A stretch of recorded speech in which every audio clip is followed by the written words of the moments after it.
Is there something that you recommend to be maybe the best or your preference when coming to the actual diet for our dogs?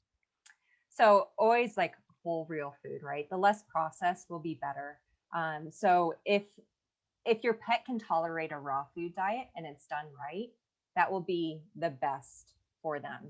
So especially cats, and of course dogs too. Now we have this whole world where we live in a toxic world, right? We're surrounded by environmental toxins. There's things in the food, there's stuff in the water. We're putting, pesticides on our pets every month. We're using vaccines. There's just a lot of things that are going into our pets' bodies. Genetics play a small part. They're not a huge part, but they can play a part. And so some pets can't tolerate a raw food diet. So that's where using real foods that are lightly cooked is the next step. Because when we lightly cook it, it's like pre-digested, so it makes it easier for them to digest it and absorb it. But we need to move away from the processed food. And what happens is I find a lot of people say it's really expensive, right? Especially if you have a 75-pound dog, like the 75-pound German Shepherd doing a home cooked diet for him, not super cheap. But the thing is the long-term gains, the long-term like decrease in adverse effects, medical issues will save you so much money in the long run.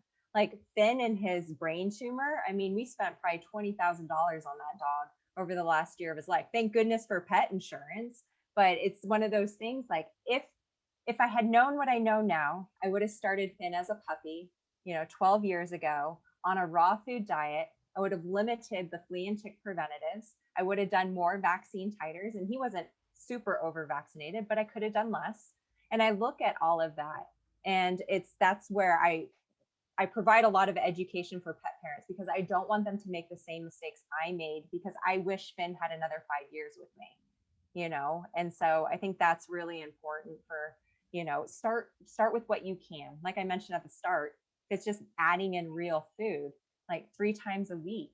Studies show it makes a huge difference for their cancer risk. Like vegetables are powerful. Like we don't eat enough vegetables, the fiber to feed the good bacteria in your gut, all those phytonutrients, the anti-cancer components, they're so powerful for us, and it's the same for our pets.